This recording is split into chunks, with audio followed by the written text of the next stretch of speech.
हमें अपने अंदर एक अभ्यास करना चाहिए, अपने अंदर एक हैबिट डेवलप करनी चाहिए कि हम जब जहाँ हैं वहाँ ही एकाग्रता में आ सकें। प्रकृति का नियम है कि दौर के हिसाब से जैसा समय हो, जैसा काल हो, जैसा देश हो, जैसी परिस्थिति हो, आप वैसा ही काम करें। जी के सर, मैंने आपका वीडियो देखा था जिसमें आपने कहा था कि आध्यात्म के लिए सन्यासी बनने की ज़रूरत नहीं है। संसार में रहते हुए आप आध्यात्म कर सकते हैं। तो मैं जानना चाहता हूँ ये किस तरीके से संभव है, क्योंकि यदि आप अपने आप को कहीं काटेंगे नहीं, अलग नहीं करेंगे, अलग रह करके यदि ध्यान नहीं लगाएंगे तो फिर आप कैसे उन चीज़ों को कनेक्ट कर पाएंगे? थोड़ा कन्फ्यूजन मुझे थोड़ा लगा। अध्यात्म, योग, साधना, सिद्धि, इसके लिए लोगों को एकाग्रता चाहिए होती है। जी। तो एकाग्रता के लिए जिनका झुकाव बहुत ज़्यादा अध्यात्म पे होता था पहले, तो वो ज़्यादातर परिवार से, समाज से अलग होकर के एकांत में जीवन जीना पसंद करते थे। दौर की बात है, वो दौर अलग थे। जी। उस दौर में ना तो इतनी जनसंख्या थी, न परिवार ऐसे थे, न विषय ऐसे थे, न इतनी व्यस्तता थी। आज का दौर अलग है।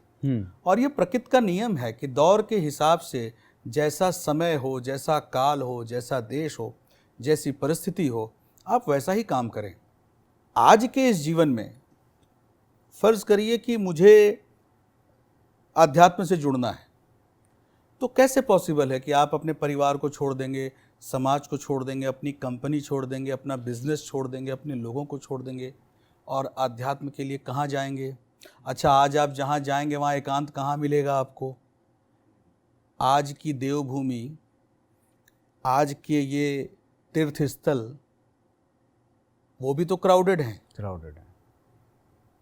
तो मुझे ऐसा लगता है कि हमें अपने अंदर एक अभ्यास करना चाहिए, अपने अंदर एक हैबिट डेवलप करनी चाहिए कि हम जब जहाँ हैं वहाँ ही एकाग्रता में आ सकें। हमारे योग में ये भी सिखाया गया है, हमारे तंत्र में ये भी सिखाया गया है कि आप भीड़ में भी हों तो आप खुद को एकाग्र कर सकते हैं और खुद को उस परम ऊर्जा के साथ जोड़ सकते हैं। और हमें किसी भी ऊर्जा से कनेक्ट होने के लिए सबसे पहले खुद से कनेक्ट होना आवश्यक है। जी। तो हम अपने जीवन में थोड़ा समय तो निकालें खुद के साथ कनेक्ट होने के लिए। बिल्कुल।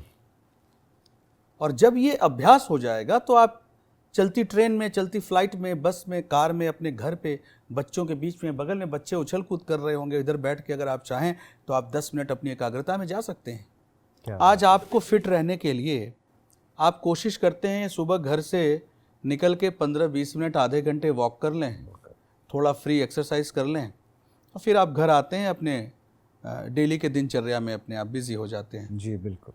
उस वक्त हम अपना कंपैरिजन उस प्रोफेशनल रेसलर से नहीं करते, उस एथलीट से नहीं करते जो डेली 6 घंटे 8 घंटे पसीना बहाता है। क्या बात।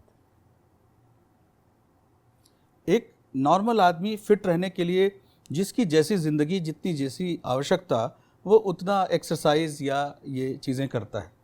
ठीक इसी प्रकार से आप किसी दूसरी विधा में भी देख लीजिए, जो प्रोफेशनल्स हैं उन्होंने तो अपना सर्वस्व दे रखा है। बिल्कुल। उन्होंने तो पूरा दिन रात सुबह शाम दे रखा है। हम उनको अगर कॉपी करते हैं तो पहली बात तो हम कॉपी नहीं कर पाएंगे, उसके बाद फिर हम हतोत्साहित हो जाएंगे, हम अपना मोरल डाउन करेंगे और फिर पता चलेगा कि हम थोड़ा भी नहीं करेंगे वो। बिल्कुल बिल्कुल। तो ऋषियों मुनियों को देख करके उनका बहुत हमें कृतज्ञ होना चाहिए, उनका बहुत आदर करना चाहिए। उन्होंने बहुत कुछ शोध किया और शोध करके विभिन्न शास्त्रों में अलग अलग प्रकार के ज्ञान जो है उन्होंने बांटे हमारे साथ।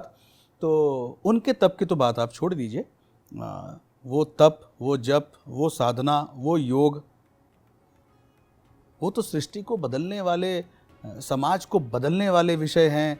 और उनके आधार पर, उनकी प्रेरणा पर हमें कुछ न कुछ जीवन में करते रहना चाहिए। जी बिल्कुल। उस युग को इस युग से बिल्कुल कंपेयर नहीं कर सकते।